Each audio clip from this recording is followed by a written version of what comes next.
Hey everyone, welcome to TK Friday. Something a little bit different today. We're going to get into the detail of some things. Today's episode is entitled TK8 Enhancing Details. I'm going to be showing you some new stuff that Tony Kuiper and I discovered the other day, and I want to share it with all of you, so stay tuned.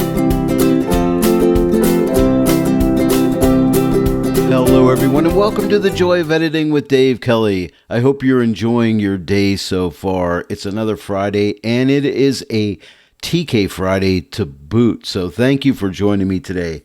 Sit back, relax. We're going to get into some new territory today. This is all about working with detail. And as usual, we'll be working with the TK8 plugin for Photoshop, but don't forget, TK8 is on sale right now, and if you use my promo code DK15, which normally gives you 15% off anything on Tony Kuiper's web store, it now gives you 20%. Now that ends on July 31st, so you have up till July 31st. So don't miss out on it. If you're on the fence about getting the TK8 plugin for Photoshop, it's very affordable. Just go ahead and grab it now. When you use that promo code DK15, not only do you get a savings of either 15%, and in this case it's 20% up till July 31st, but I make a small commission, and that helps me out too. So you're helping this channel out. You're helping me to keep these TK Fridays coming your way, and I really thank you for that. Let me just give you a little background of how this video came to be. The other day I was talking to Tony, and we always discuss my TK Friday shows, and I come up with some concepts and things like this.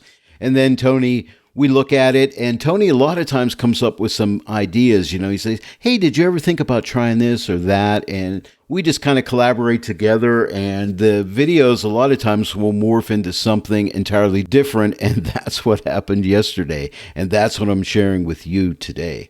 It was originally starting out as a selections type workshop video, which I'll get to that in the future, but it took on a whole new life of its own, and it's enhancing details, and there's a new method. We're combining two different actions from the TK8 CX or combo panel. I'm going to show that to you today. I'll also have a PDF for you to download, and that'll be the steps that we've used to create this enhancing detail effect. I'll be working with 3 images today, and you can download those images. Download links will be provided in the description below this video, so grab those and follow along with me. And in each one of those images, I'll be enhancing certain areas of detail. On this first image, I want to bring the detail out in the center of this flower. Let me go ahead and zoom in so you can really see it. These are all stock images, by the way, but we're going to be adding detail here. But first off, I want to give the petals of this flower a little bit more saturation. And to do that, I'm going to grab the object selection tool. Now, I recommend that you use this lasso mode because you can be kind of loose around here and go kind of fast. Just draw right around here and let the artificial intelligence that Photoshop uses select your flower. And at this point, it's made a really nice selection. And I think I'll just run it into selected mask real quick just to refine it a little bit. So I'm going to click the S&M button on the CX panel. I'm just using the Refine Edge brush, and I'm just going to go around the edges that look a little funky. Now, I'm using like a green overlay, but you can change your overlay to any color that you want to. And I'll just clean this up. I went ahead and sped the video up just to save a little bit of time. I don't really paint that fast. Now, when I was in Photoshop, I should have removed that center portion of the flower, but I forgot. But I'll show you what we can do. No big deal. I'll take care of that once this gets back in Photoshop. But I just continued to clean up the edges a little bit. And that looks good. I'm going to output this as a selection and click OK, and we're back in Photoshop. I'm going to zoom in a little bit more, but hopefully you can see the marching ants there. Now here's a little tip for you. Hold your Option or Alt key down and just draw a circle around the inside of the flower here, and that will subtract that from the selection. Now, as I said, I want to increase the saturation on the petals of the flower, so all we have to do is come up to the multi-mask panel and click on this Hue Saturation Adjustment, and you see there's our little mask right on there. And all I have to do is take the saturation and just drag it up, and it's targeted right to the flower petals. Now that's step 1. Now we're getting into the fun stuff. All right, now this involves 2 different actions. So let's come to the TK actions. Click on here. It starts out with a clarity action. And on this particular image, I just want to pop the detail out in the center of this flower. And by experimenting, a radius of 10 worked out really good, so we're just going to click OK. I mean, that was easy enough, right? Let's come right back to the actions, and now we're going to get, of all things, you wouldn't think this, but dehaze. So we're going to do a dehaze action here. And we're not going to make any changes whatsoever. Now, the entire image is affected by this, which is not what we want. But you know what? We forgot the TK8 plugin for Photoshop to help us out here. So what we're going to do is, the Dehaze group is selected. I'm going to come down and click on Clarity here, hold my Shift key down, and that'll select all those layers in there. Now, we're going to put those in a group. Now remember, we don't want it on anything else, so we're going to put it in a black group. Now you have two sides to this group icon, a black group side and a white. So let's put it in a black group, and now we don't see any of the effect. Now all we need to do is grab our object selection tool in lasso mode and really quickly draw around the center of this flower, and it makes that selection. And to reveal the center of this area here, we need a white mask over that area. To do that, we're going to get a white brush, so click on the white brush icon. Now I'm going to go with a brush, I think right around that size should be good. Now I'm going to start out, I want all the effect in the center here, so I'm going to start out with around like 30% here. And I'm going to start just painting in the center with white paint and start to build that up. And then I'm going to work around all the edges here one time. So I just want a little bit out there, but I'm going to keep working in the center here. And if we want to see what that mask looks like, we can click right here and see how I'm building it up in the center there. And I have a nice soft edge of my brush. Okay, so click this again and we'll see back. Now I could have hid the marching ants. If you didn't want to be disturbed by those, you can just click this icon to get rid of the marching ants. But there you go. Here is the before. Now just look in the center of the flower. Here is the before and here is the after. Just popping that detail out. Well, that was the first image. Now I have two more images, and they're going to be unique a little bit, but they're all going to use this same method. I went ahead and zoomed out so we can see the overall before and after. Now notice I have a selection still here. This is a little tip. If you have a selection, make sure you get rid of it because it'll affect sometimes your next adjustment and you will not be happy. So click this icon right here if you ever want to get rid of selection. The CX or combo panel makes that very handy and very easy. I love it. And now let's take a look at the overall before and after. I'm going to use my before and after button, which I showed you how to make, and it's in my videos. If I remember, I'll try to link it at the end of this video. But here is the overall before, but you're only going to see the center of the flower change, the petals and the detail on the center. There's the before, and here's the after. So there you go. And now we're moving on, and you might think, Dave, you got sunflowers on your brain today. I'm sorry, I had two different sunflower images here. But on this one, what I want to do is on the basket, we want to bring out some nice detail on the basket and also on the center of these flowers. Now, this is going to be unique, and this was part of my selection workshop here. So it's a combination, right? But it kind of got changed because we're doing a lot of detail enhancement.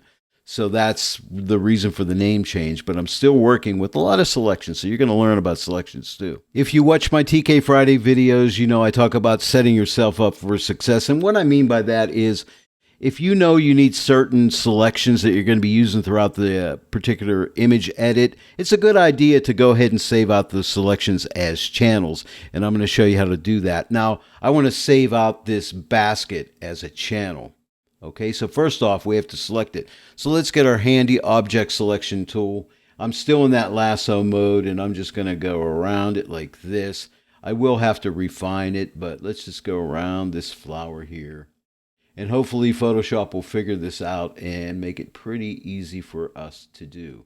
And so there is your selection. Now, what I want to do is certain areas that miss. So if you hold your Shift key down and you kind of like circle around these areas, it'll kind of figure itself out. And this artificial intelligence is really good inside of Photoshop. And it missed this little area right here. And I think I have a pretty decent selection. Now we can refine it. All we need to do is click on this S&M for selected mask. And that brings us into this Photoshop. I'm going to call it a tool. I don't know what you want to call it, but it's a refinement area.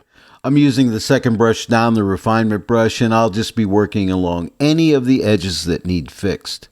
I just sped up the video a little bit. Let me know in the comments section below what you think of this refinement. I'm calling it a tool. I know somebody will correct me if I'm saying that wrong, but that's what I call it anyway. Now I'll output it as a selection because I want to save it as a channel, so click OK. And now on the TK8 CX or combo panel, we can click this button right here. That lets us save it as a channel. I'm going to call it basket. And I will click OK. If you saw my image jump there, I have a Wacom tablet and I bumped a button on there. Sorry about that. And now you can see it's right down there saved as a basket channel. Now right now I have a selection. I want to point out something here. I'm going to go back into TK Actions. I'm going to use the Clarity action. Now normally I tell you to deselect, but Tony told me when you're clicking on the Clarity action, it will deselect for you. So I'm going to go ahead and click on Clarity. And I'm going to use a radius, and I think I used one, I think it was right around 40, but you see that detail, I'm going to click OK. Here is the before. Just look at the basket, it's over everything, but here's the before and here's the after, but look at that beautiful clarity in there. This next step, which was all Tony's idea with Dehaze, it just added an extra, I don't know, depth to the detail, which was kind of magical in a way, so that's why I want to really share this with you today. So all we have to do is come back here and come to TK Actions again and get a dehaze. And there you go. Here it is without the dehaze and here it is with. But you can see how that looks really cool, right? Now, if you want to, you can pull back the opacity on the dehaze if it's too strong. So you have all that flexibility. There it is without it. And we can just dial in as much as we want. And I think I'm going to try around 80%. As far as clarity is concerned, I'm going to shut the clarity off. But as you can see, that clarity is really doing a lot, right? And now I'm going to turn it on. But I like all that extra detail in there. And let me zoom in so you can really see it because I'm working on the basket and the flowers.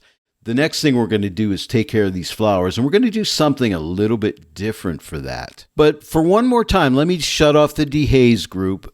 So there it is without dehaze. And I'll shut off the clarity. So here's the clarity off. So that's without clarity. And mainly look at the basket. See the nice detail that starts to pop. But now when I add this dehaze to it, I don't know, it's just even better. But I almost forgot I get to use my basket channel here because I only want to apply this to this basket, okay? And so what we're going to do is, now remember for this technique, we want to put this all in a group. So the Dehaze group is selected, hold the shift key down and click on Clarity. We're going to pop this either into a white or a black group. I don't think it really matters. Let me put it in a black group and now we won't see anything. So we can just see everything is gone and we have the image just the way it originally was. Now here is an often overlooked button on the CX or combo panel. And when you click it, it looks at your channels that you saved down here, and you'll notice there's my handy dandy basket. So if I click on this, now only our basket is selected. So let's take a look. Here is the before. Now you only see the change in the basket. Here's the before, and here is the after. But look at the detail we were able to pop out of that basket. But now we got to take care of the center of the flowers. We're going to use this same mask. I'll show you something a little bit different here. Now make sure you have your object selection tool and make sure you're on the Dehaze group and your mask is selected. We're just going to circle around the centers of these flowers. I'm not even going to refine these because this does a really nice job.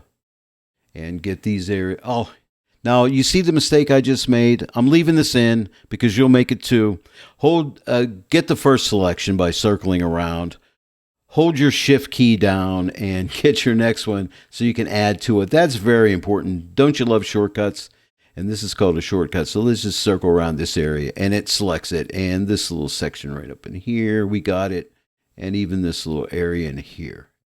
And it got a little bit in here, so I'll hold my Option or Alt key down and just circle around this area and subtract it off. And I think we're good to go. Now the next step is we have a selection, as you can see the marching ants hopefully, and you can see the selection indicator here. What we want to do is get a white brush, and I experimented and I thought like 50%. I'm typing my 5 key, which is a shortcut. Get a nice big brush and you can be as sloppy as you want. But the beautiful thing about this is, and you're saying, why didn't you just fill that with white, Dave? And there's a reason, because I may not want to put the same amount, okay, on each one of the flower centers. So with 50%, every time I lift my brush and then paint again, I'm adding more paint down. Okay, so on this particular flower, I want a lot of detail. My brush is a little too big there because I don't want to hit into that one yet, but I'm just going to paint with white paint, and I'm going to keep painting it and painting it and painting it. I want the full effect on this one, okay? And the brush is still good here. This one I don't want as much, so I'm going to paint on it once and make my brush smaller and just paint on the center area one more time. And on this one back here, I'll paint once, twice, and I think that's good. Now let's take a look at our mask by clicking the double arrow icon. And you see that? Not as much there. And I can even paint in here a little bit more if I want to. Okay? And even in the center, we'll make sure we get that up. Okay? And that's what that looks like. Now, if we click this icon again, we'll see the image back. Now, I should have also pointed out, if you don't want to see those marching ants, because sometimes they look a little weird on there, right? You can always click this button right here if you don't want to see the marching ants. But let's take a look at the overall image. Now, I'm going to zoom way in so we can see a lot of the basket, but I want you to mainly see those flowers. So take a look. Here is the before, and here is the after. So we've brought those flowers up. Let me click this button right here. This puts us back to fit the screen. So here is my overall before and after. I'll show you. Here is the before, and here is the after. Again, before and after. So just like that. Wasn't that cool? Hey, let me know in the comments section below if you think this is a nice little way of enhancing detail. I'm sure we'll find some more little secrets that we can share as we continue to work. And if you guys have any secrets out there, if any special things that you do, let me know in the comments section below, man. We can all learn from each other, and that's what it's all about. This is a TK Friday community. And if you have any ideas for a TK Friday episode, let me know that also in the comments section below. Let's move on to our last image. This is kind of a fun little image. It's a nice little scene. I like all the pillows and, I don't know. This lady looks nice and relaxed and the background's kind of cool. So we're going to use that same technique here. But we're also going to lighten up the image a little bit too. The first step, let's set ourselves up for success. So let's save out, and I'll tell you what I want to do. I'm going to save out this foreground area, which I'm considering from this woman here and this area in here, and I'm considering this area the background. So I just want the foreground. I first want to lighten it up, but this is also where I want to pop the detail. So I'll use the same mask for detail as well as lighting it up. I'm going to use the select subject button right here just to select our subject, and it does a really nice job. And then I'm going to grab my object selection tool.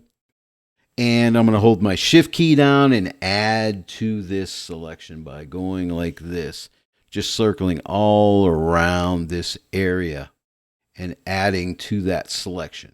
So now I'll have all that area selected. Now it messed up there a little bit, so hold my shift key down and let's fill this area in right here. Okay, it's acting goofy, so here's what I'm going to do. Well, let me get this area over here. You're being stubborn. Let me see. I'm going to hold my shift key down and add this area in here. See what we get. Oh, it's still being stubborn. I'll add this as well. Okay. Now this area right in here, I'm going to grab the lasso tool. I'm just going, well, that's the L key for the, I didn't want to do that. Command Z. I'm going to hold my shift key down and with the lasso tool, lasso around here because I can see those marching ants. I missed it. And this area right in here. And down here, I can just grab a big lasso tool. So you know what? Artificial intelligence, if you don't want to play nice, I can work around you. Okay, so there you go. I'm going to go ahead and refine this. You saw how I did it. I'll be right back. And I'm back. I'm going to save this out as a channel. So click on this icon right here to save channel. I'm going to call this foreground. And we're going to go ahead and click OK. And now you'll notice it lives down here. So that's setting yourself up for success. Now what I want to do next is lighten up this foreground here. I'm going to use my typical balance and contrast adjustment. And to do that, what we're going to do is, and I'm only working on the foreground. I think the background is fine. So we're going to come up, click on My Channels. Now we could either use the active selection of the foreground. It's all the same really. But let's just use the active selection because I already still have the selection activated. So I'm going to click that. And now all we need to do is use the mask calculator. We're going to intersect. Just mouse click on the X out of here. Come up to the luminosity mask button and click it and click on mids 3. And then just click equals. And that puts that mids 3 mask there. Now, all I want to do is put that on a color grading tool. I do this all the time in TK Fridays. Put this on a color grading tool, output it, and now we're going to make some adjustments. Now let's make some adjustments. I'm going to start out with midtones, and I'm going to start to lighten up the midtones. A decent amount, maybe somewhere right around there. And I think a little warmth up there in front would look good, so I'm going to add a little bit of warmth. Yeah, that's really beautiful. I'm going to go to shadows and deepen up my shadows just a little bit. Not too much, but somewhere around there. And I think I'm going to cool them down just a little wee bit because that blue against yellow is a nice color palette. And now I'm going to go to my highlights and just open those highlights up just a little bit, something like that. Now here is the before and here's after, but see how nicely that just lightens everything up. But that's step one. And now for the enhanced detail step, we're going to do everything the same. So let's X out of this color grading tool. We're going to come back to the TK actions and we're going to get a clarity action. And I think I'm going to bring this up to right around 20 just to pop some detail up in here. Maybe a little more. Right there, I think is good. Click OK. Now we're going to come and grab, well, let's see it before and after. Let me zoom in so you can really see it. Sometimes I forget to do that. Forgive me. Here is the before clarity, and here is the after. Now it's over everything but a before and after, but the detail is popping nicely. Now let's go and grab another action, and this time it's going to be dehaze. This is our formula. Here's before dehaze. And here is after, but I really like that. Now, again, if it's too strong, we can pull the opacity back on the Dehaze group, or if the clarity is too strong, we can pull the opacity back on the clarity group. But the next step is, remember to put this all in a group. So we have Dehaze, the Dehaze group selected, hold the shift key down and click on clarity. And let's just put this in a black group. Let's just hide everything. Okay, and I'm going to stay zoomed in here for now. Next, we want to apply this foreground channel mask onto the Dehaze group, which will encompass everything inside the group. So what we'll do is this handy button, again, we're going to click it and it lets us find our channels that we've made. And here's the foreground. So when I click that, there it is. Here is the before and here is the after. And I'm going to click this button to go back to fit the screen. Let's take a look. Here's the overall before. And here is the after. Now you also have this entire group here. If the entire effect is too strong, you can also take this opacity and pull it back if it's just a little bit too strong. Now I'm going to leave it up full, but you know what? I don't like it on our model here, our subject. So what we're going to do is we're going to paint right on this mask. We're going to grab a black brush. I was going to say we're going to grab us a black brush, a nice soft edge brush at 100% opacity. And what I'm going to do is simply paint it off the areas that I don't want affected. Like on her face here, I want it on the clothes. Make the brush a little smaller and we're just going to, just paint it off. We don't want that on there. On her legs here. On this leg, I want to make sure I get it. If you overpaint something here, just you can type your X key or click on the white brush, make your brush a little bit smaller and just, add that back in there. No big deal. Now I'm going to make sure I got a black brush again, and I'm going to go ahead and brush a little smaller and paint it off of here. I'm just going fast, but take your time, as I always say, and get it right. So now it's off the model. So check it out. Here is the before, and here is the after. And now let's go ahead and fit the screen here. I'm almost done. There's a couple things. This area down here, whatever you want to call this, pillow, blanket, whatever, it's too light. I'm going to take care of that. But first off, I want to overall color grade the entire image. And to do that, all we need to do is just simply click on this color grading tool. And I'm going to click on midtones. Whoops, and I made a mistake and I'm leaving it in. I do that all the time and I'm sure everybody does. Click the plus. You have to click the plus to actually add the color grading tool, and I forget that so much. And now, so I'm going to click the midtone block, make sure it's clicked, and I'm just going to drag it and bring a little bit of extra warmth to the overall image, just to like kind of tie the whole image together with the overall warmth, and it'll warm up these background buildings a little bit. Now here is the before and here's the after, and I think that's looking good. And now let's take care of this area down here. I'm going to grab my object selection tool again, and just with the lasso mode, just kind of lasso around here like this. And by George, I think we've got it. And now all we need to do is simply this. I'm going to come up and get rid of this color grading tool right here by clicking on the X. Let's just grab a simple curves adjustment layer. It could be levels. It could even be a saturation, hue saturation. But I'm going to click on the curves adjustment because we're not going to make adjustment here. I can close the properties panel down. All I want to do is change the blend mode from normal to multiply. Now you could come here and click and go to multiply here. Or you could come up here to the TK8 CX or combo panel and click on this button right here for multiply. And it puts it in the multiply blend mode, which is a real handy way of darkening things. Now, if that's too strong, we have opacity. We can take the opacity off and let's just dial it up to where it kind of like fits nicely in with the scene. And I'm thinking right around there. Here is the before and here's the after. Now let's take a look at the overall before and after. So I'm going to use my before after button. Here's the overall before, and here's the after. You know, just a few little changes, and it really turned this image around. Well, there it is, everyone. Something a little new, a little different, enhancing detail with the TK8 plugin for Photoshop. I hope you enjoyed this tutorial today. If you did, please give it a like. Share it with your friends, and if you're not yet a subscriber to my channel, please subscribe, click that bell notification icon, and you'll be notified each time I upload a new tutorial. I want to thank each and every one of you for joining me today in the Joy of Editing with Dave Kelly. I'll see you all right here next time, but until then, happy editing!